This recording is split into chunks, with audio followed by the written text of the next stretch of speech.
আমি এখন কি করি? ওকে এখন জড়ায় ধরলে সমস্যা হবে না তো? না, জড়ায় ধরলে যদি আবার ঘুম ভেঙে যায়? আরে না, আমার জড়ায় ধরার জন্য ওর ঘুম ভাঙলে আর কি বা হতে পারে, কারণ এটা হচ্ছে আমার বউ। এই প্রথম ওকে জড়ায় ধরলাম। তাহলে মেয়েদের শরীর আসলে এমন গরম থাকে?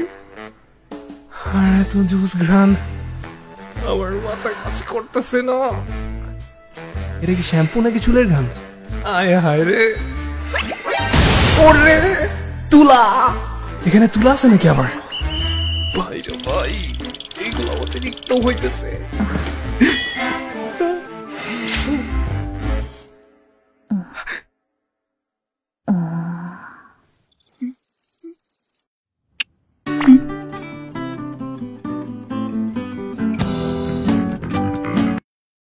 আরে ভাই, আমার তো কোনো বই নাই।